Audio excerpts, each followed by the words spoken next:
Mlango wa 28.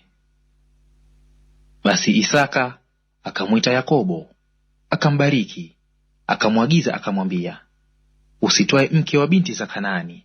Ondoka uende Padan Aramu mpaka nyumba ya Bethueli baba ya mama yako, ukajitwalie huko mke katika binti za Labani ndugu wa mama yako.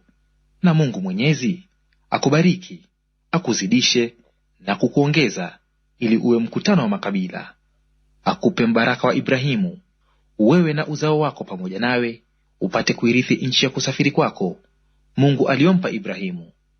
Basi Isaka akampeleka Yakobo, naye akaenda Padan Aramu kwa Labani mwana wa Bethueli Mshami, ndugu wa Rebeka mama yao Yakobo na Esau.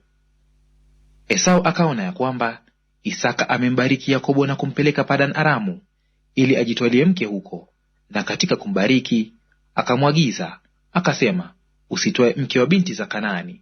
Na ya kuwa Yakobo amewatii babaye na mamaye, akaenda Padan Aramu. Esau akaona ya kuwa binti za Kanaani hawakumpendeza Isaka baba yake. Basi Esau akaenda kwa Ishmaeli, akamtoa Mahalathi binti Ishmaeli mwana wa Ibrahimu ndugu wa Nebayothi kuwa mkewe, pamoja na wakezi aliokuwa nao. Yakobo akatoka Beer-sheba kwenda Harani. Akafika mahali fulani, akakaa huko usiku kucha, maana jua lilikuwa limekuchwa. Akatwaa jiwe moja la mahali pale, akaliweka chini ya kichwa chake, akalala usingizi pale pale. Akaota ndoto, na tazama, ngazi imesimamishwa juu ya nchi, na ncha yake yafika mbinguni. Tena tazama, malaika wa Mungu wanapanda na kushuka juu yake. Na tazama, Bwana amesimama juu yake, akasema, mimi ni Bwana Mungu wa Ibrahimu baba yako, na Mungu wa Isaka. Nchi hii uilalayo nitakupa wewe na uzao wako, na uzao wako utakuwa kama mavumbi ya nchi, nawe utaenea upande wa magharibi na mashariki na kaskazini na kusini.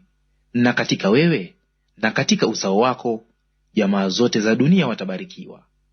Na tazama, mimi nipo pamoja nawe, nitakulinda kila uendako, nami nitakuleta tena mpaka nchi hii, kwa maana sitakuacha hata nitakapokufanyia hayo niliyokuambia. Yakobo akaamka katika usingizi wake, akasema, kweli Bwana yupo mahali hapa, wala mimi sikujua.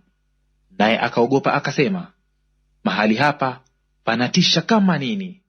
Bila shaka hapa ni nyumba ya Mungu, napo ndipo lango la mbinguni.